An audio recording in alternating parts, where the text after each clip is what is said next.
Here we are. Hello. Hello, Anjali. How are you? Hello, Di. I'm good. Another Sunday in Oz and whatever it is, wherever it is. Welcome to another weekly session live today. Why aren't more people enlightened? And we're going to skip for a change that 5-minute warm up and just see if we can warm up gradually with our eyes open and still just applying the same principle as we always do. Let the words just wash over and just see if you can plug into the space that Anjali and me are sort of opening up more and more as we go through this live session of practical awakening. We blah, blah, blah as usual. Don't worry about that.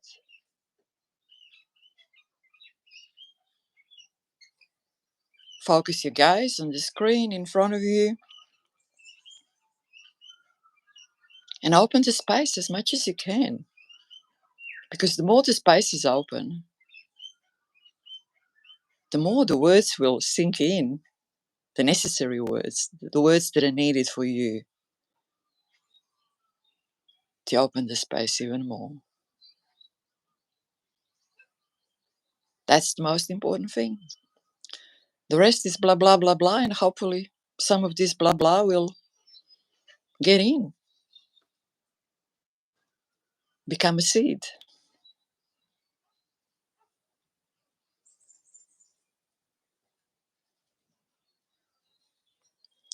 Now, the theme behind this topic, why aren't more people enlightened, is based on the number of seekers that it just seem to be quite substantial. What do you reckon about that, Angie? What are your sort of impressions about that? Are there many seekers? More seekers and There, more seekers? there seem to be a lot. I seem to be insulated from many of them, at least in my region of the world here. Sit in Midwestern United States, and there's pockets of activity of seekers, but there are lots of them online. So it's always been a question to me, like why aren't more? Even looking at my own life, why do I feel like I sometimes can't get traction?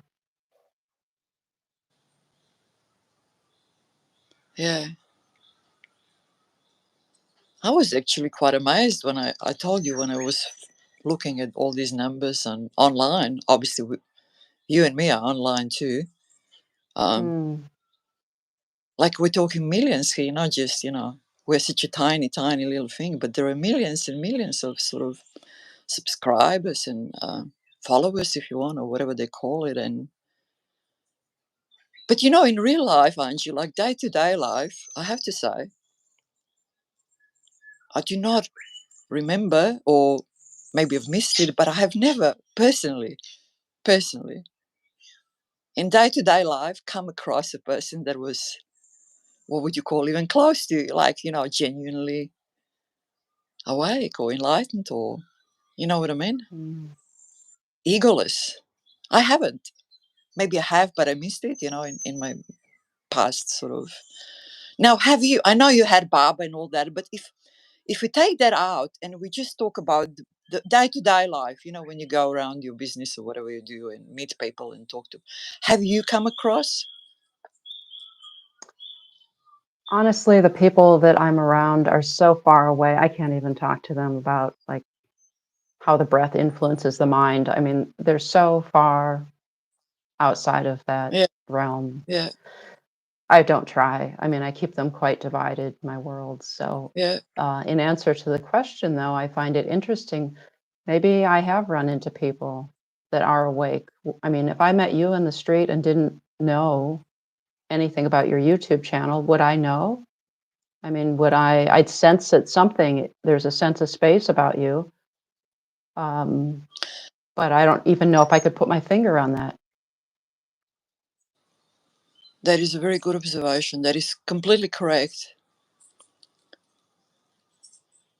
But I think that if you were to spend a little bit of time with this person, especially at the point where you are now, when you're opening a little bit of space yourself, that maybe you would get an idea that there is something different about that person. Possibly. The thing that's usually a I guess that I've noted before is that there's usually other people around this person. I mean, someone is awake and there's usually other people. So that would be kind of a clue for me. It's like, oh, look here. But if you are just walking down the street, Di, no one's with you, you don't have a group of followers or groupies or whatever, would I just walk right past you if I met you in your store? Oh, yeah. Look, Like, you would need to spend a bit of time with the person, one on one, or not necessarily in a space where there is no one else, but just some sort of an interaction, one on mm, one, for a little while, or maybe repeatedly.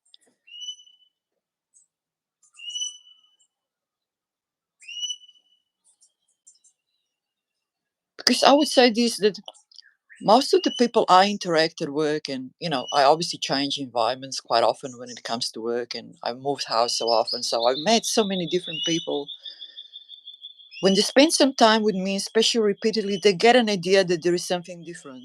Now I'm talking about people, these are not spiritually, in any way interested, or, mm, followers of anything, or but they get an idea that there is something different about this form, or person, and they couldn't put a finger on it, but there is definitely something. Some people might call it weird, some people might call it nice, some people might just quite happy to sit around you, not doing anything. mm. So I would think So, that in that way, it does have some sort of a, because you see, it's an egoless state. That's what's most mm, important. And I think that's why most people struggle with this thing,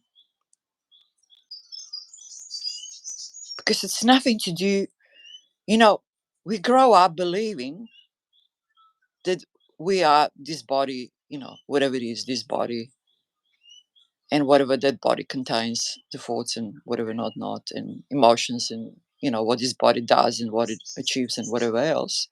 That this is I, existence, or whatever you call it.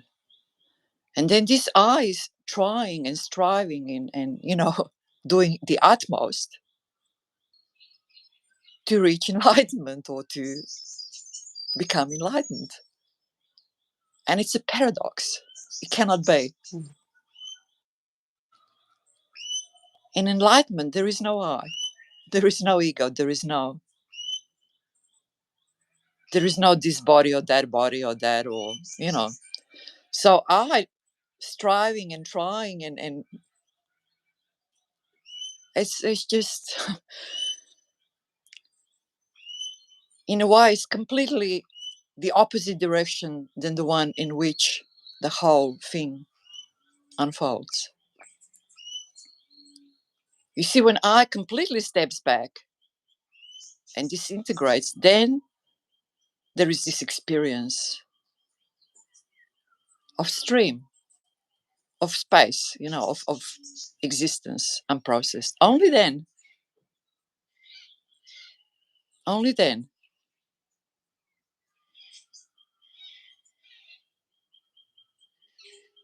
And I think that most of the people who are seeking and looking and trying, and look, there are many people, Angie, as you know from your personal example, who are trying really hard over long period of time.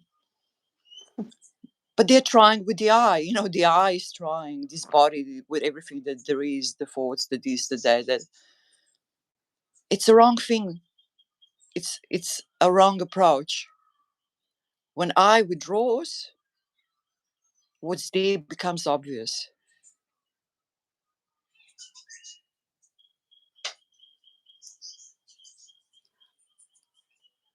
I You think know it's how people interesting. often, Yeah, go ahead. Go ahead. it was nothing important, but I lost them. But I just wanted to say, oh yes, I know what I wanted to say, Angie. Yes. You know how even when you sometimes read or listen to these already enlightened people from any period of time, how they say, but it's here, it's always here. It's nothing. We're not inventing anything. We're not. You see, of course, you can't understand that. Absolutely. I read it many times. I could not possibly, of course, I mean, yes, it's he, but, it doesn't mean anything as it does Mm, now to a lot of people listening. But the thing is here is this eye is blocking it. And then we're trying with this eye that it's actually blocking us from experiencing what is here. Because what is here is first. As I always say, as a baby and everything, even before in the womb and, you know, in between the lifetimes, and what is here is first, and this I is secondary. So we have to really withdraw this I, withdraw from this I, and then we see what is there, what was there all the time anyway, but the I is blocking it. So trying with the I, which actually blocks the thing from being experienced, is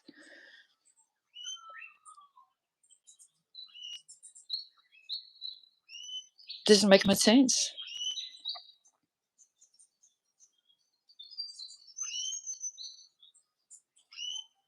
but the eye, this is what's so interesting. The eye for me was constructed at an early age, enforced by my parents because just they, like in terms of education and thought and thinking, that was highly prized, in my early years, and obviously it just accelerated as I got older. Um, so it became a mission for me to like acquire knowledge. Even with my Baba, there was still, I took that to mean like I just need to study, yoga philosophy, and I just need to learn all this, and then I can get somewhere if I practice. But that's just so, for me, that just mired me down. I feel like looking at it now, it just feels like I've just kind of stirred up a bunch of muddy water and I can't even see the bottom anymore. Which I'm getting back to having met you. It just feels like the water is just kind of becoming sort of clearer and stiller, and I can see through to the bottom. But it's a different kind of seeing. It doesn't require my head. No, Angie, it doesn't. It doesn't. It doesn't. And there is another thing about this is that lots of people, or even majority of people, are sort of scared, isn't it, of not using their head. They're thinking like, Mm, oh my God, I'm going to be this idiot, I'm going to be this simpleton, I'm going to be this flower. There's nothing wrong with that, is it? mm, But that's not the case, Angie. That is not the case. Because you know how in one of our sessions, we discussed how mental concepts actually create this human reality. Like if you don't have a mental concept of something, you can't experience it. mm. So actually everything starts inside. There are all the mental concepts are inside, and then they are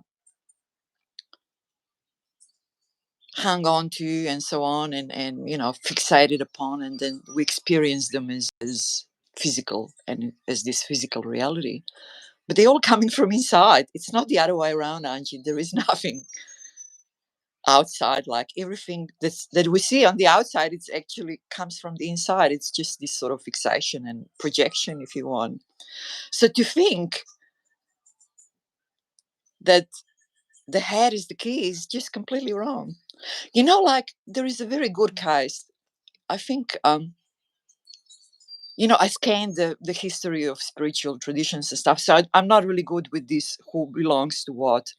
But there was this guy, Indian guy, Vivekananda or something like that. He Mm. was probably in that. But anyway, say how he was famous to sort of, someone would ask him, what do you think about this book?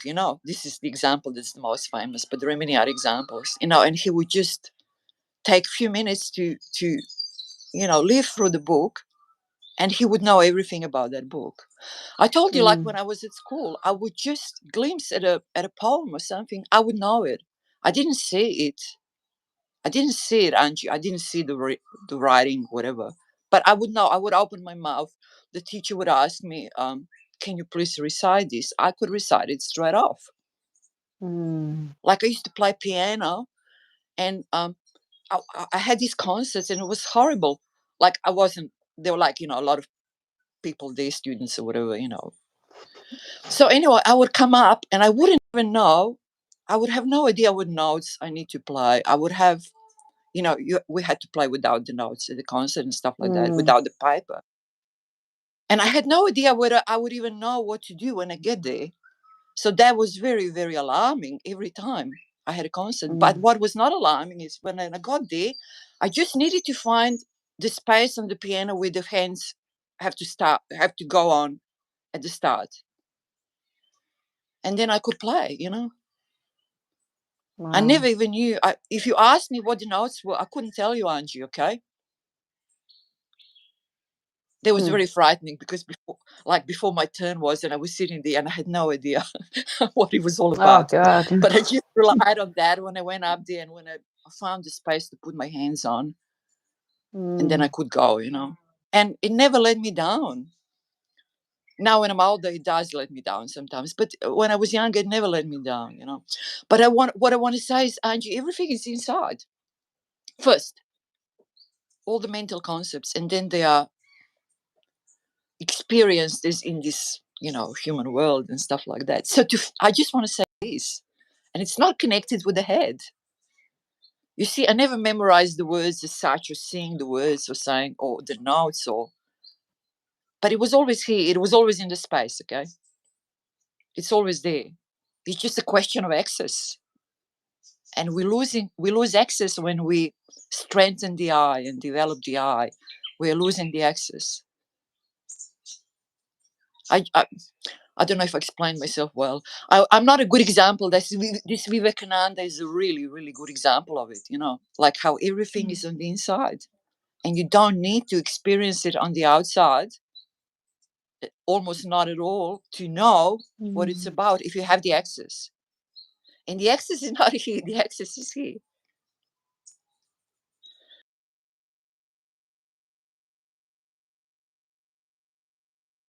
Oh, we're. Hilton or whatever, Mm. or flower, which is nice. I like being a flower. But you know what I want to say? It's just drop this. It's just complete misunderstanding of the things. It's just a complete misunderstanding, like the way we see ourselves as this eye, as this body, as this, and the head is sort of a creator of everything and the thoughts. And this is just a complete misunderstanding. But I'm not sure from where I'm standing now. I mean those are. Let me back up. The concepts that you're explaining now, or it's not even concepts. The truth that you're explaining now is exactly as my Baba would say it too.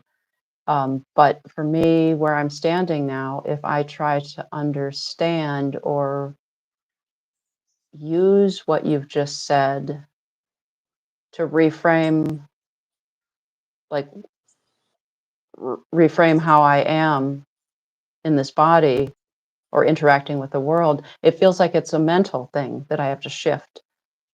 I don't But know if that's that makes sense Angie, to because you. Yes, but that's why we go back to beginning now.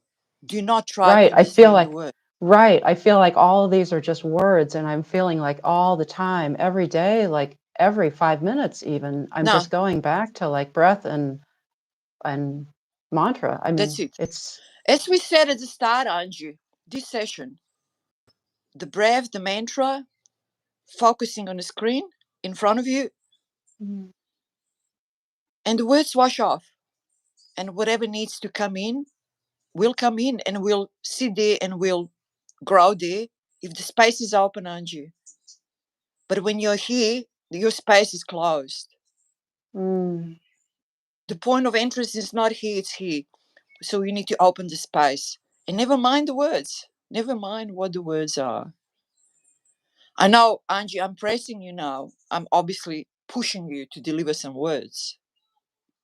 And I apologize for that. But it is not, we are aiming to show the people that this is actually not the way. If you know what I mean? But it's interesting because I recognize in myself right now, there is a pull. When you say words like that, there is like an electric kind of charge that I feel like, oh, that's an exciting concept, or like, wow, like that changes how I would look at something. But Because your right space is now, already open enough, Angie. Your space is already open enough. right, but the electricity doesn't feel like it's a knowing. It feels like it's up here, like I used to be saying, oh, that's an interesting, let's read more about that. Let's grab it and let's run with it. But No, what I'm saying is right now, I want to, I guess, sit here and just feel stupid because I like sitting with you. yeah, but So, that's the point. That's the main thing. We're sitting, we are fixating our guys in the front, we are breathing, and we're just letting go. We're not interacting with the thoughts. They come, they go. We find ourselves coming off, on and off, but we just focus here. While we're sitting like this, you and me and everyone who is with us now, we're just focusing here and we're trying to open the space as much as possible.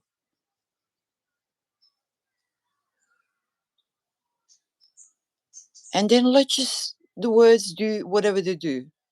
They wash off, some of them might sink in, whatever. It's all good. It's all good. As long as the space is open even a little bit, whatever needs to find a way in will find a way in.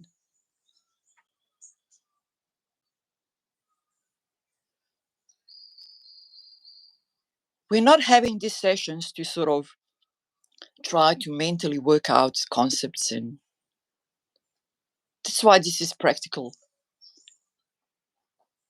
I have this little bit of blah blah blah blah during the week where I just blah blah blah about what we are having at a practical.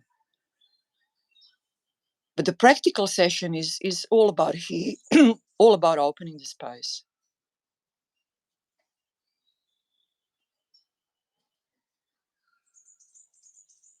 so and don't just some plugging. words help us to get there? Yes, Angie, they will find their way. Don't worry about them, okay? See what I mean? Hmm. It's effortless, you're saying. It's allowing. Absolutely. You just open the Hmm. space, you allow the words to do their magic, whatever that is, without you engaging with the mantra. You see, this is it. When I starts engaging with this, with the thoughts, with this, with that, it just closes the space off.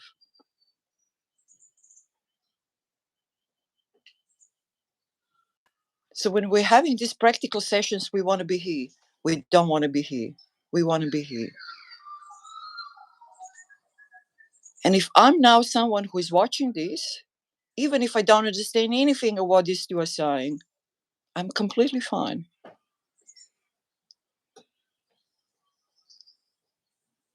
I'm just opening the space. I'm sort of plugging into this space through the chest area, through the heart. And, that is that. It does not mean that some of the words are not going to nestle in there in that space and have some effect on the way you act, on the way you see the world, on the way you, but not through here. Just here, by opening this. So some words are okay, but when you come to the stage when you are sort of feeling yourself with words and words and words over the ease and ease and ease, it just feeds the eye. I mean, you know what I mean? This, when it should really, we should be working on opening this and not worry about this.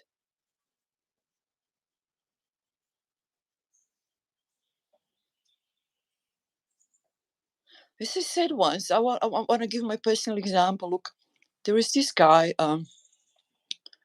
Krishnamurti, the old guy, when he was really old. And he talks a lot, and I don't connect with his talking at all. But I can plug into his presence. I used to watch these things when I was never interested in what he talked, just blah, blah, blah, blah, whatever. But his presence, his space was awesome. So I would just sit and just, connect with his presence. I never cared about the words. To me, he just talks too much and a lot of crap. And apologies, he's enlightened, Angie, completely enlightened. His space is completely open. But what I want to say is, his space is so awesome, so open. So I would just sit and just look at the screen where his presence and space, was, and I just like that. And whatever he says, it's fine. It doesn't bother me, at all.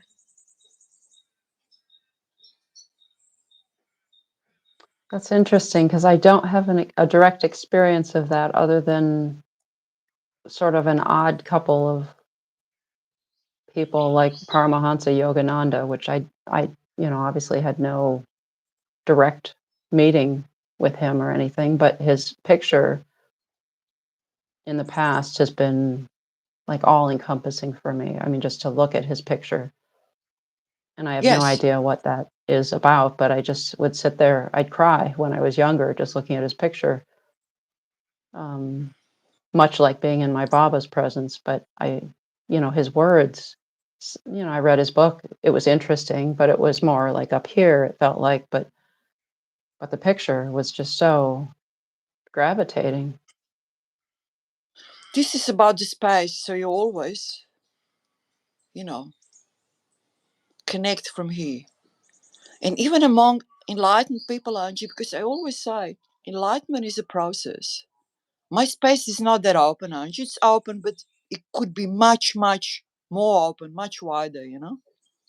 But there are people who've been doing this for, longer than me, who've been around in a space for longer than me, maybe. People like who dedicate the complete lives in the past, like whose space is just wow. And there are people, Mm, Angie, who say that they're enlightened and they say all the right words. But the presence is, this space is just not there. mm, It's not difficult, Angie, to say the right words, especially if you grow up in some special, some spiritual tradition, especially in India, maybe, or China or Tibet, or, places where this is quite widespread and where people know a lot. They know a lot about the words, the right words, Angie. So growing up in that, it's not that difficult to come up with the right words.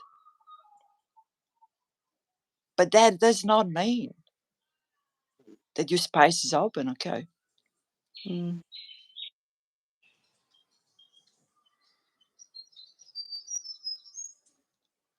So I had some people, long time ago now, asking me through the comments, how do you know if someone is enlightened? I said, you just always have to check here, Angie, always. Never mind the words.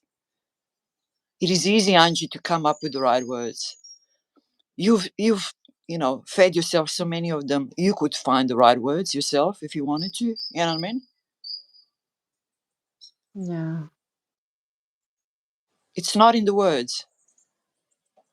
Words help when the space is open. At least a little bit.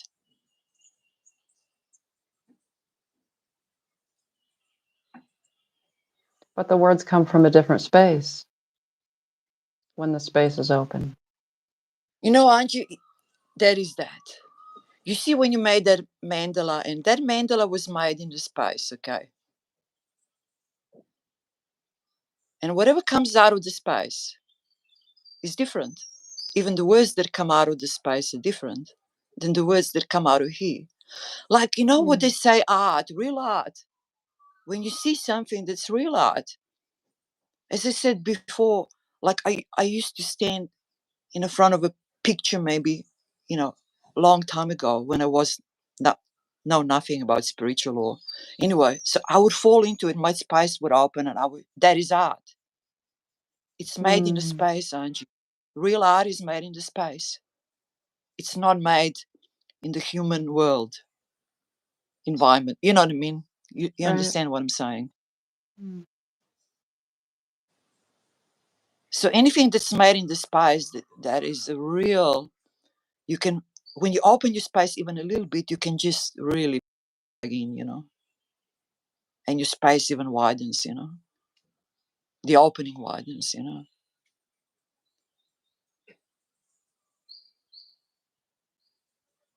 It's all about that. And that's always what we need to check. It's never mind the words. Words are so easy, Angie, to say the right words. It's so easy. I especially noticed when I was scanning, like, especially people from India and all that. So many of them can say the right words, Angie, because it's just what they grow up in. Some of them, in this rich spiritual tradition, words are not difficult. And then they read all that, and then the people interact with these words emotionally, like this sort of, or mentally, and they feel this surging in sort of, the way they feel exalted or whatever you call it, like uplifted. And then when it's all gone, they're downlifted again, or I mean, falling down, and. But the space doesn't fluctuate. The space, when you can open the space, there is no fluctuation in the space.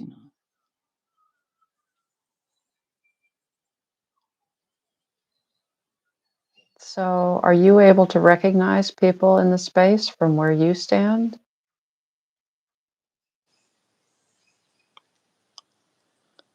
Well, I have not so far met a person in my everyday life, like, but then, I move around people who are well remote from this, even online or whichever, or even thoughts about anything else than this physical life that we experience on a physical level. But as I said to you, there were people like online that I could just, wow, like that Krishnamurti, the old, I don't know, there is two of them, but the Right. one I'm talking about is Jay, the real old guy who, I mean, old in the end. But oh my God, I mean, his spice is just so awesome.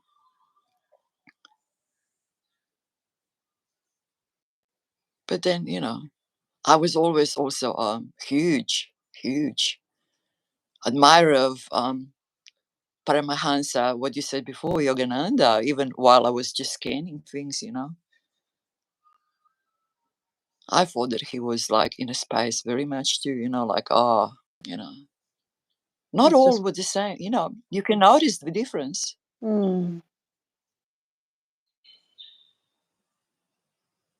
Even among so-called enlightened people, the space is not the same, with everyone. right.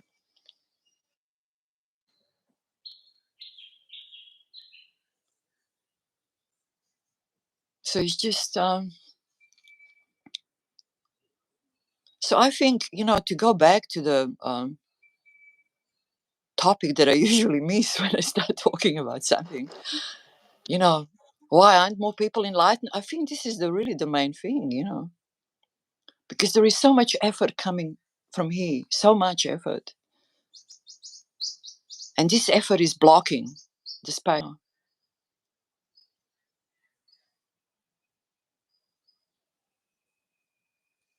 I think even you could even go the other way around, You could really focus from the start if you know nothing about spirituality, if you just focus on opening the space for the practice, like for the breathing and a mantra.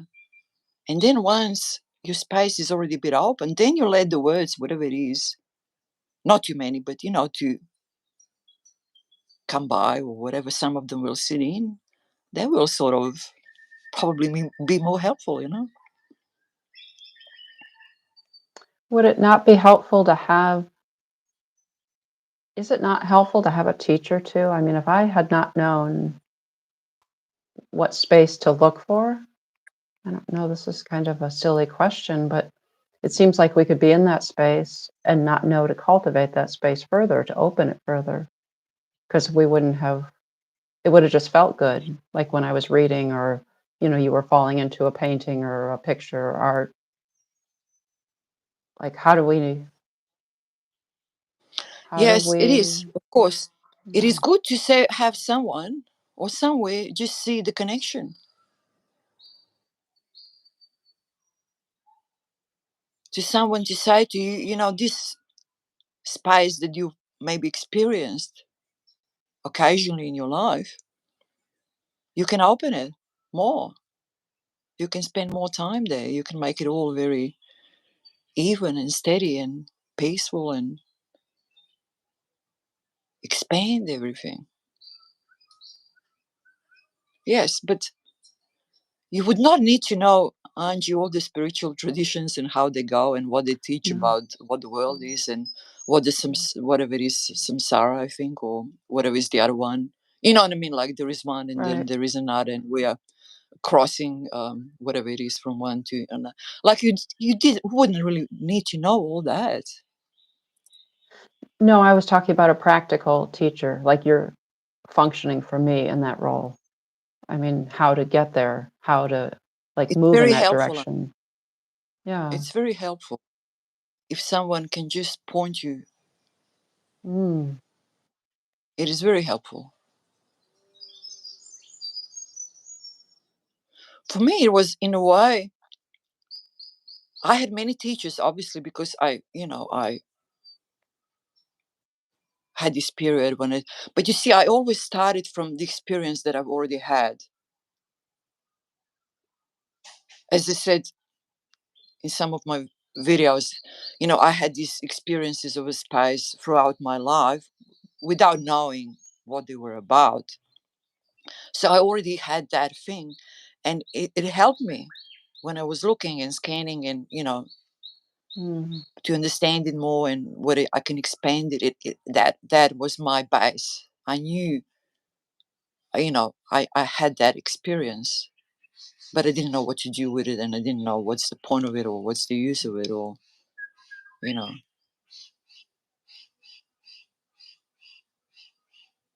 And then you just find someone who can touch you, in a way that resonates with you, not he but he. I think that's very important. Like when I looked through the all the obviously I had this Paramahans, Yogananda, whatever, how do you Mm. call? I forget the names now, but anyway, he was one of my favorites. Then this Krishnamurti, like his spice, and Ajahn Chah. My God, the way that guy just spoke about simple things, it just touched me, resonated with me, and there was just so many that didn't touch me. I mean, they were saying the right words, but they didn't resonate with me. So it's always good to find a good fit, isn't it? Something that resonates, something that. But in some sense, those were teachers I guess they were teachers for me. I did a lot of reading, and um, I felt good reading. I don't know if it was just in the space reading these words, but looking at it now, I ask myself if I had just spent that time practicing, like like looking for direct experience, my own direct experience, not just reading about someone else's. And many of these people are now dead, of course, so it becomes it's in that sense, the electric charge of the words didn't really matter. I mean, I was still getting it, even though they've since left their bodies, but still, there's something for me right now, in the most practical sense, there's something that touches me more about you because you're alive and you're sitting in front of me, so to speak, in real time, which I know is nothing. But since I still identify with this body, this feels like you're my anchor right now. And you're providing direct feedback and direct words where I couldn't get the same from a book. And you see, Angie, we're not really drowning in words. We're putting the focus on the space. Mm,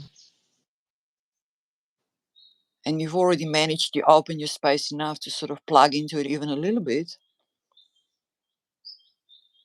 And you do your mandalas inside the space. You're obviously coming in and out, and that is just how it is. And you see, mm, it comes to the point, Angie, where the words are just, you don't want the words. You don't want the words. You don't really even want to read much about it or listen much about it, or you don't want the words.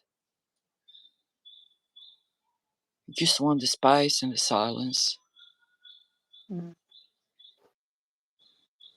And that's a natural progression in deepening the space, you know.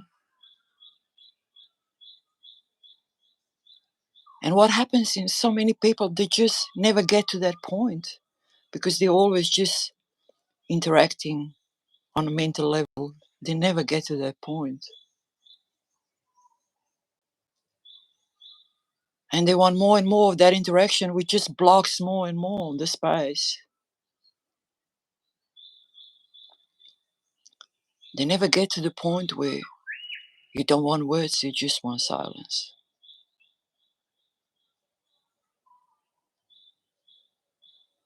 And you just say, don't give me words, I don't want words. And that is that.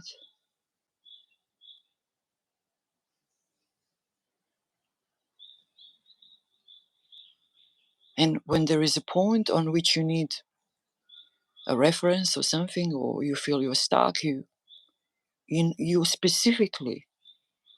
specifically frame the question about that. You're not filling yourself again with,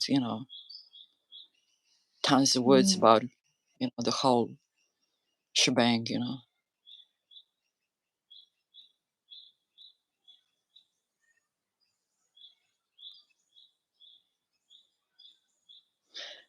And I heard that, or I saw that, who, there was a guy, um, I think Papaji, Papaji is still around, isn't he? And Papaji, Punjaji, yeah. Papaji. No, no, You he's see, dead. okay. But anyway, I saw somewhere once how he said to his teacher, whatever his teacher was, he said, I can't have any more words. I'm done. I just want silence. He got to the point, you see.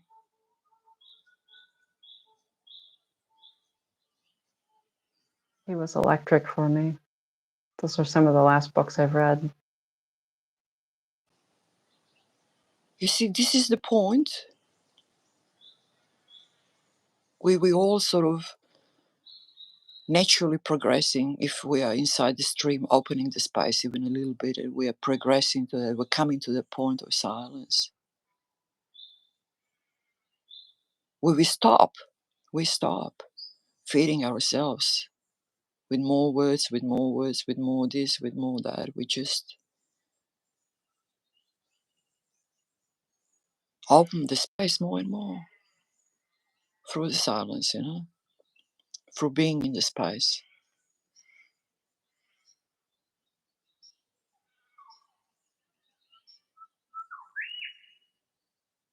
And I actually believe, as I said before, that there are people, Angie, like indigenous people, simple people, or simple, it's a stupid expression, but just, Mm. who never got that contaminated with all this eye development and, they're so much closer to the space or even live inside the space. They've never heard, Angie, about any of this, never ever. Is it possible to be in the space and not recognize it? Oh, absolutely, because you don't know the difference, Angie. You're never brought out of it. We were brought out of the Mm. space by, education, or whatever you call it, learning Mm. about the world, about this, about that, about mental concepts, about the importance of self and blah, blah, blah, blah. We were brought out of the space. But there are people who are not necessarily ever brought out of the space because they're not brought up that way. They don't have this so-called formal education of years and years and years of blocking the space, Mm.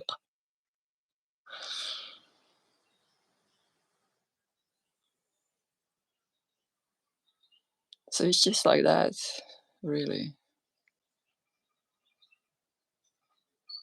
It all seems so clear when I can see.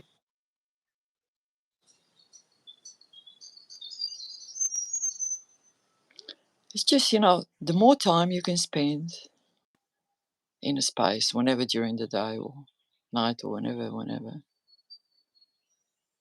the closer you're getting, to just staying there. This is the thing. Then you just stay there and everything is just happening around you the way it's happening, Mm. on the outer level, on the physical level. It's not a big concern, or it's not any concern. Mm. And you are already experiencing a little bit of that, things are just happening. Things are always happening on the outer level and let them go on.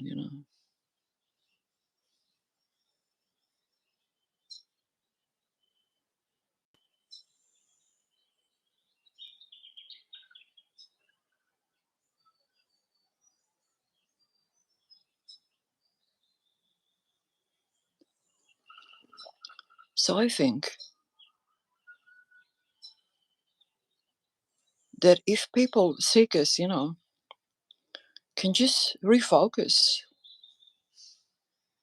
and put more emphasis on the practice, the way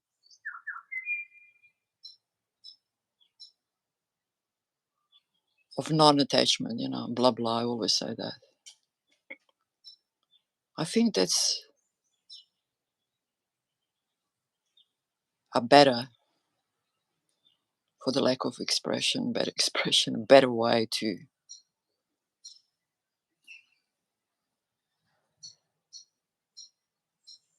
open the space, the stream, to go deeper, to expand. Non-attachment And to what? easier thoughts, like engagement all the Mm. time, head Mm. engagement.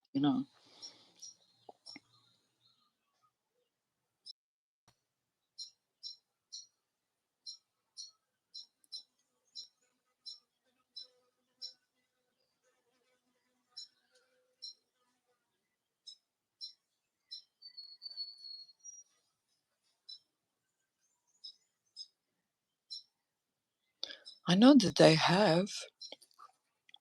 They used to have. They probably still have. You know, this, as you said, uh, sittings in India where they sort of sit around whoever teacher and no one speaks. You know, Mm.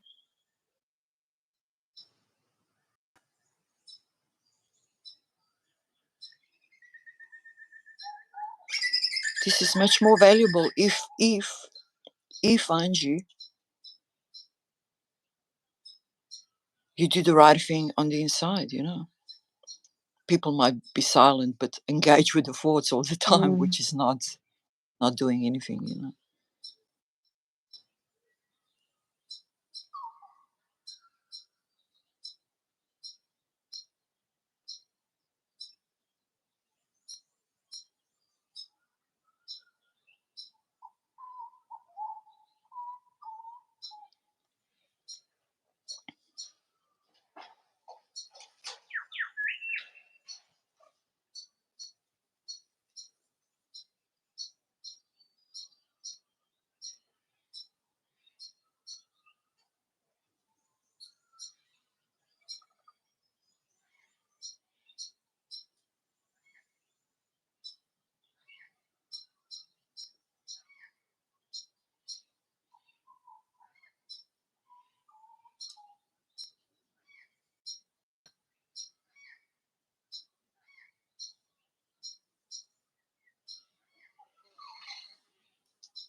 And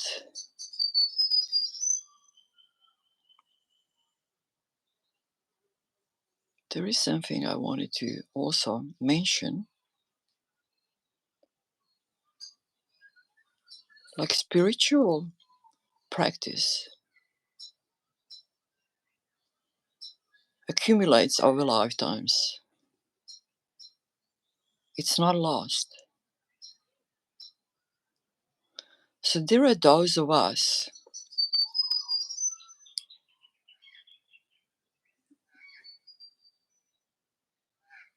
who have already had some sort of spiritual practice and maybe even opened the space to some extent in a previous lifetime or lifetimes. And you can notice these people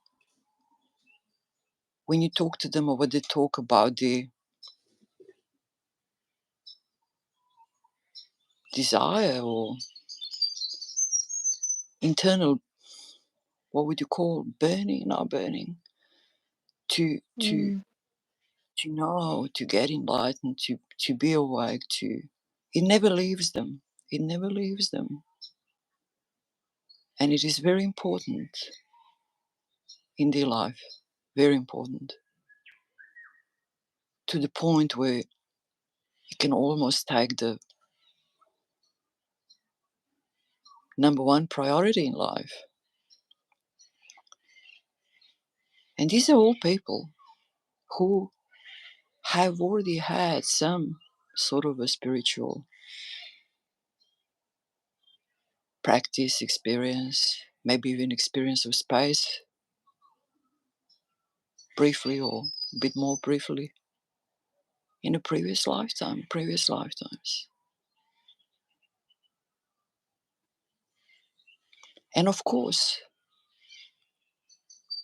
for those of us, and I was obviously an example of that because I always had this some sort of a knowing about how things are without any idea where that comes from or experience of space. Angie, you are one of these people too who sort of from an early age, engaged with it, had this desire and did things in life also on a physical level to help you get there sooner or, to just sort of a desire that never leaves you.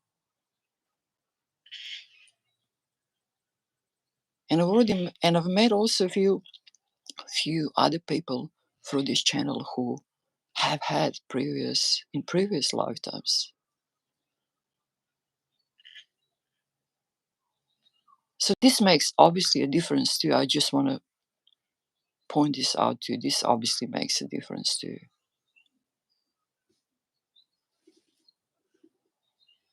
But even if that is not the case, the right sort of practice and right approach is helpful, very helpful.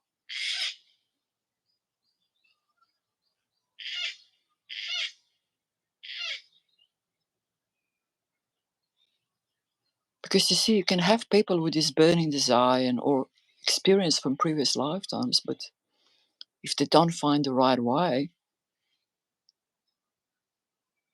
to deepen the space, to open the space more, it's a struggle. And for them even more, because desire is so much bigger, higher, stronger. Mhm. It often just overshadows anything else.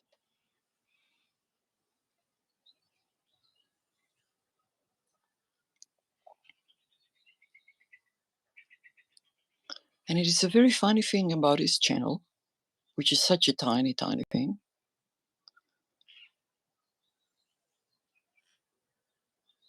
that of those few who are sticking with the channel, actually, most of these people, I would say, actually did have some previous experience of some sort of a spiritual.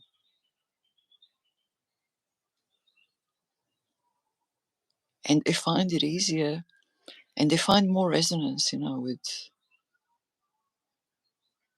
what this form of Dharma is all about. And people Mhm. who haven't or who just, they sort of struggle more because they want to just connect with words and thoughts and mental concepts all the time. But this form of Dharma is sort of always going on about this practice and. So it does not, it does not resonate with a lot of people. But it does resonate with people who have already had some sort of a previous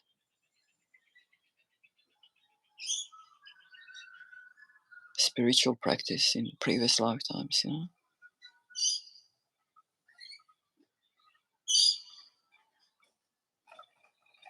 And this is a marvelous, beautiful thing about a spiritual practice. It's not lost.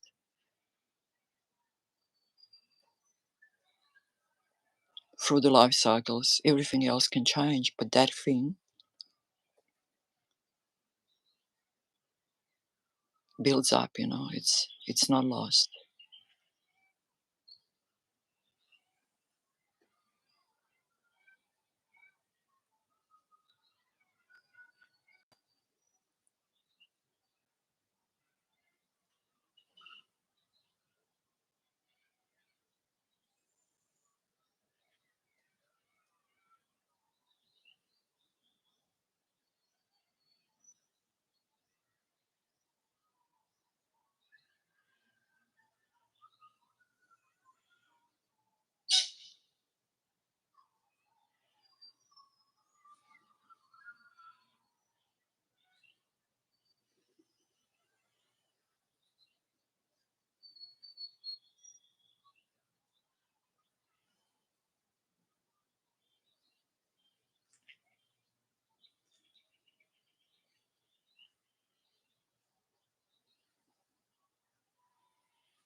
No more words are needed. Talk soon.